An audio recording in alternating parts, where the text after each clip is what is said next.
Great nonfiction writing doesn't have to be complicated or require a lot of writing experience, but it can be improved by using a few literary devices to help your words flow and your reader enjoy your writing. If you want to write a more engaging nonfiction book with just a few little added techniques, then this video is for you.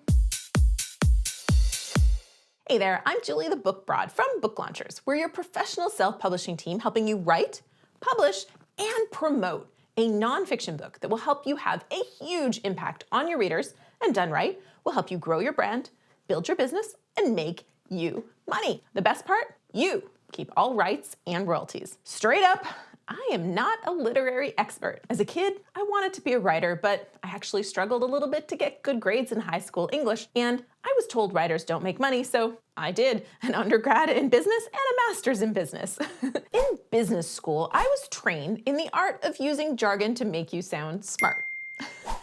But when I got in the real world and I started studying influence and persuasion and copywriting, I realized that my big words and fancy phrases were actually doing the opposite of what I wanted. So my biggest tip that I can offer isn't a literary device at all. It's to simplify your writing. Remove the jargon, avoid big words that can be replaced by simpler words. You don't need to be a sesquipedalian to write well. In no specific order, here are my actual 5 tips to layer into your writing to engage your reader just a little bit more in your nonfiction work. Tip number 1, or device number 1, is Consonance. Truth is, I didn't actually know what this one was called, so I had to Google it to find the name, but it was a cool one and I wanted to include it. It can create a bit of flow to your writing that keeps a reader engaged. What it is? When you have repetition of sounds throughout a particular word or phrase, kind of like rhyming, it gives your writing rhythm if you can incorporate it. And it can actually make your writing stand out. Okay, my speaking doesn't stand out though.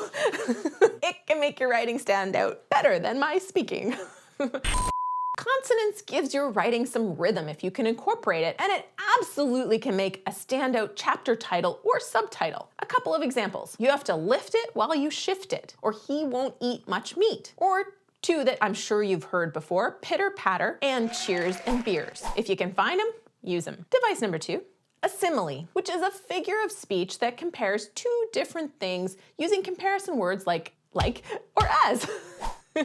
I like similes because your reader will visualize your writing and digest information better when it's compared to something people will commonly know. This is a great tool in your writing and in your book descriptions and subtitles or possibly chapter titles. As an example, he ate as ravenously as a stray dog that hasn't seen food in a week. Or her hair stood up like she'd been struck by lightning. Just because your book isn't about a business topic doesn't mean it shouldn't read like the latest John Grisham or Michael Connelly book.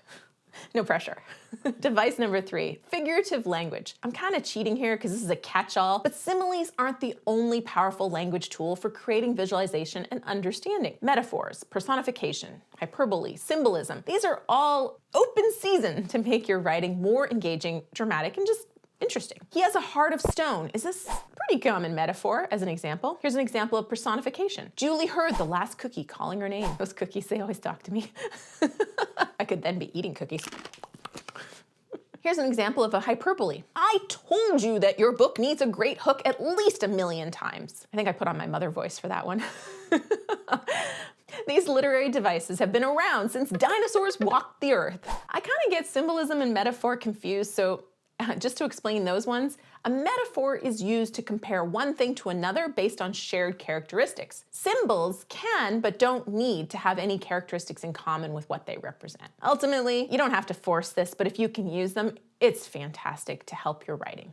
Literary device number 4. Foreshadowing. Foreshadowing is when you tease the reader that something's going to happen in the future. Foreshadowing can be subtle in fiction, but in nonfiction, it's quite direct. I like to think of it more literally in nonfiction like you're opening a loop in the mind and letting them know that you're going to close that loop later. This is, just as an example, a way to open a chapter. You're about to learn the single most important step to writing a book that doesn't bore your readers to tears. That's foreshadowing what's about to come. Or you can also let someone know, right now you're uncovering the secret to researching keywords that will crush your competitor in Amazon. In chapter 4, you're going to find out how to creatively craft your book description to use those same words to sell your book and get the attention of search engines. If you're thinking about your reader while you write, this will come fairly naturally. And while you don't want to do this constantly, I think it's a great technique to keep a reader flipping the pages in your book and reading all the way to the end. I'm currently reading Limitless by Jim Quick, and he does this a lot. He explains the importance of something, and then he lets you know that you're going to layer on something else in a later chapter to build on what you just learned. Number 5, alliteration. This one is my personal favorite. I love it for titles, chapter titles, subtitles, and well, whenever you can do it without being cheesy. Maybe it's because my dad always says this to my son Jackson. Peter Piper picked a peck of pickled peppers.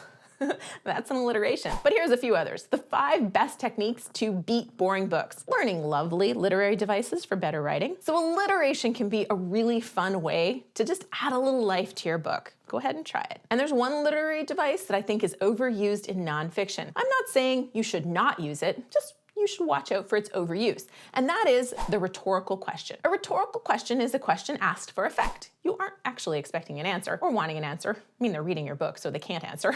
But questions like, do you want to make more money? Do you want to lose weight? Would you like to be the recognized expert in your industry? Do you want more clients? Do you want me to stop asking questions and just give you tips?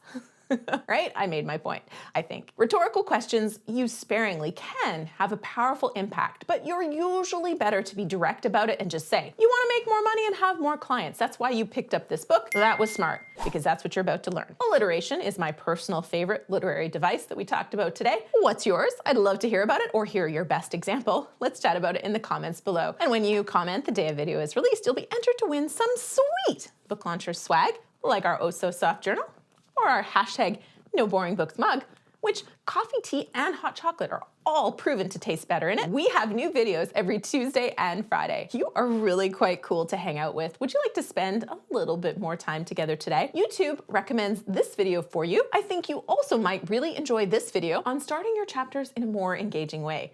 Either way, click to your chosen video. I'm putting the coffee on, and I've got decaf available for you too, Mr. Kevin McGuire. I will see you there.